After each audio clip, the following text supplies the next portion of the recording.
Hey everyone, Steve here from Big Head Tech, and today is going to be the beginning of multi-part series. So first up, we have the Deepcool Captain 240 RGB version 2.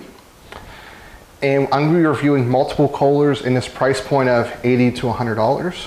And at the end, we're going to see how well they all do. We have multiple other vendors involved, but I want to focus on Deepcool today. Hey everyone, Steve here from Big Head Tech, and this is the beginning of the PC Cooler Showdown from $80 to $100. Today we are taking a look at the Captain 240 RGB version 2. Now, the version 2 is very important. If you look in Deepcool's history with their liquid coolers, because they're using a different pump than Asetek, they had some leaking problems. Not a lot, but a lot more widespread than normal. So they went back to the drawing board and they created a new valve in the radiator that expands and contracts to prevent this from happening. So from what I've read, it's definitely has been very vital to their product and has fixed the issue. So that's why I'm very happy to review it today. But what we're going to show you is what comes in it, how to install it on both 115x and AM4. And then stay tuned, there will be a video here probably in the next 2 weeks that's going to show just how well this cooler does. So the first thing we have is the mounting bracket. Currently we're configured for AM4. This should support AM3 as well, given that it has the holes for it, although this is in the wrong spot for AM4. Transversely, we also have LGA 115x and LGA 1366 support. And it's really nice that it actually tells you exactly where to put it. We're going to put this back into the AM4 spot. Next we have brackets for both AM4 and probably AM3. It's missing the piece up here, but we also have support for TR4. So I presume with the mounting we have, this should support AM3 as well. Yes, we have AM3, AM3 plus, all the way, and FM series. So this supports nearly everything, including actually probably 2011 and 2066 are all supported. And then here we have the Intel bracket. So this is going to be for 115x and 1366. Now, I believe the mounting is the same across the board, at least for the consumer grade platform. And that is essentially here, you put these guys on. Do note there's a little black adhesive at the bottom that'll sit against the board, and then you'll cap off the bracket. Also, what's included, this is going to be useful. So this is going to be a 4-pin 12 volt. It's not addressable, it's just standard RGB. And how this works here, because I'm just going to show you the mounting, is the fans and the pump both have these daisy chains. So what'll happen is you'll chain 2 of them together, and then the last one, doesn't matter which, you'll plug into here, and then this will go into the board. Then we have 2 other RGB fans, and it does come with 8 of these mounting screws that mount these to the radiator. And we do have 2 of these fans as well.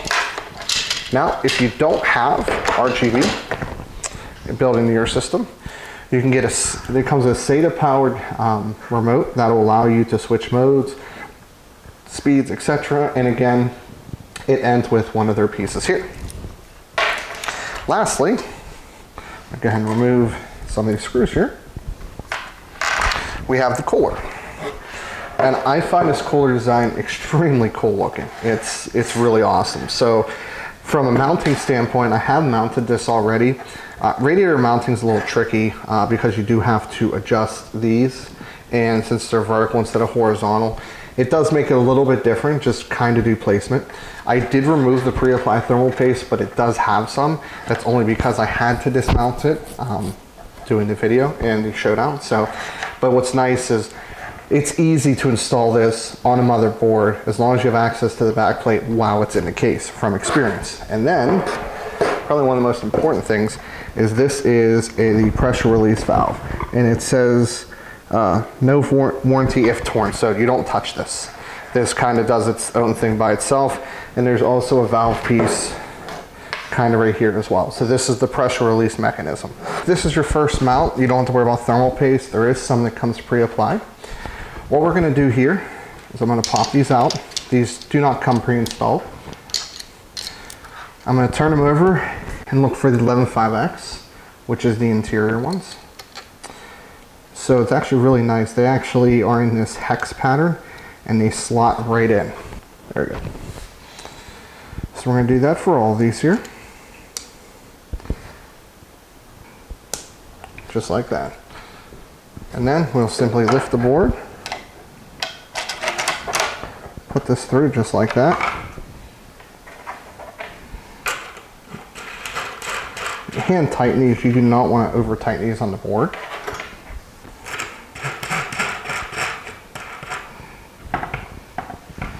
And there should be a relatively hard stop.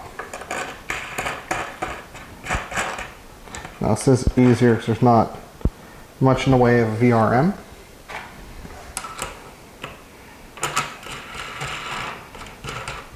But overall it's not difficult regardless.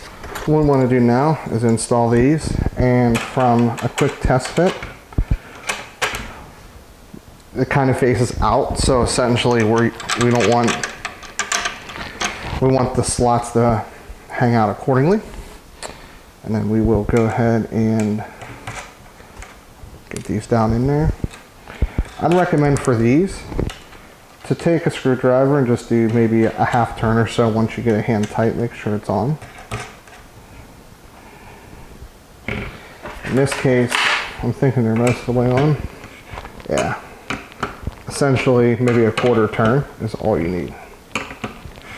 Also, from experience of working with this, we do want the hoses to face towards the bottom rather than the top. It makes it kind of difficult to do that.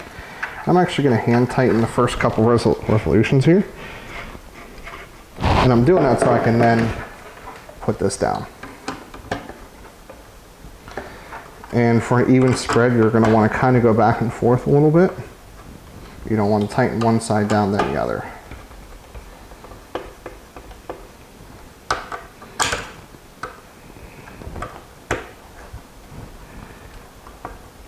Go all the way on this one. Perfect. There's generally hard stops. Do not, again, over tighten. Perfect. So you're in for a little bit of a treat today. I haven't actually unboxed this board yet. I just took it out so I could show you all how this works. First thing we got to do is remove the stock mounting. We're going to move the back plate as well and install the back plate that comes with this.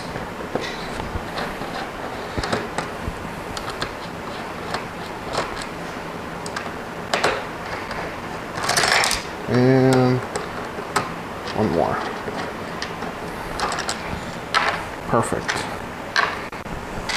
Now what we're going to do is this actually labels it so the outer ones are AM4, as it says there.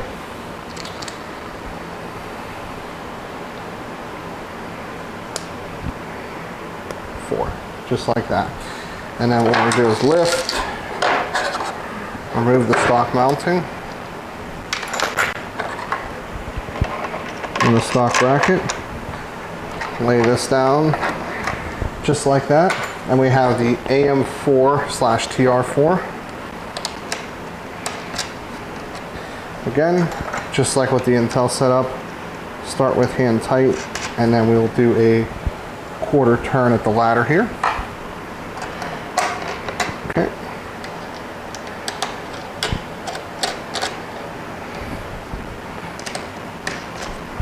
And just like that, and then basically a corner turn across the board.